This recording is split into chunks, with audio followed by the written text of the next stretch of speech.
नमस्कार, मैं दिव्या तिवारी। स्वागत है आपका। आप अभी तक में बात करेंगे देश की कुछ खास खबरों की। समाजवादी पार्टी के राष्ट्रीय अध्यक्ष अखिलेश यादव ने कहा है कि विधानसभा चुनाव में 350 से ज्यादा सीट जीतकर सपा सरकार बनाएगी। बीजेपी इतने बड़े अंतर से हारेगी जिसकी उसने कल्पना भी नहीं की होगी। अखिलेश ने आरोप लगाया कि उत्तर प्रदेश में बिहार विधानसभा चुनाव जैसी स्थिति नहीं होगी। वहां तो गठबंधन की सरकार बन रही थी, लेकिन बीजेपी ने सत्ता छीन ली। उन्होंने ये भी कहा कि उत्तर प्रदेश विधानसभा चुनाव में बीजेपी इतने बड़े अंतर से हारेगी जिसकी किसी ने कल्पना भी नहीं की होगी। सपा 350 से अधिक सीटें जीतेगी। देखिए, ईवीएम में आप भी कह रहा हूं, मैं आज भी कहता हूं, किसी को भरोसा नहीं। अमेरिका का भी चुनाव हो गया, कई दिनों काउंटिंग होती रही, लोगों को भरोसा बैलेट से ही आएगा। लेकिन एक ये लड़ाई अभी लड़ी नहीं जा सकती है, उसकी तैयारी इसीलिए हम ट्रेनिंग शिविरों के माध्यम से कर रहे हैं कि कम से कम समाजवादी कार्यकर्ता अपना पूरा वोट डाल दे। हम पूरा वोट डाल देंगे तो ये अपने आप हार जाएंगे और सरकार बनेगी समाजवादी पार्टी की, तो सबसे पहले ईवीएम हटाने का काम समाजवादी लोग करेंगे। ये दिया है कि आने वाले समय में किसानों की, गरीबों की, नौजवानों की सरकार बने और हमारी गरीब माताओं बहनों को समाजवादी पेंशन मिले। उत्तर प्रदेश में बिहार जैसी स्थिति नहीं होगी। बिहार में तो सरकार बन रही थी, सरकार छीन ली इन्होंने।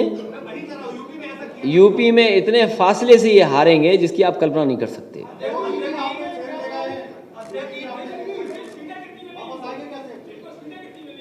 समाजवादी पार्टी को 350 से ऊपर सीटें जीतेगी।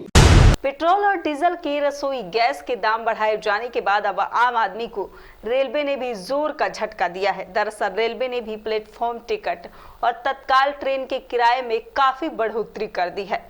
जानकारी के मुताबिक रेलवे ने प्लेटफॉर्म टिकट के दामों में 3 गुना बढ़ोतरी की है। गौरतलब है कि पहले एक प्लेटफॉर्म टिकट के लिए 10 रुपए देने पड़ते थे, लेकिन अब 3 गुना दाम बढ़ जाने के बाद 30 रुपए देने होंगे। दरअसल कोरोना काल में लॉकडाउन के बाद से प्लेटफॉर्म टिकट की बिक्री बंद हो गई थी, लेकिन आज 12 बजे के बाद से ही दिल्ली के सभी मुख्य रेलवे स्टेशनों पर प्लेटफॉर्म टिकट मिलने शुरू हो जाएंगे। नए कृषि कानून के खिलाफ दिल्ली की सीमाओं पर विरोध प्रदर्शन कर रहे किसानों के आंदोलन का आज 6वां दिन है।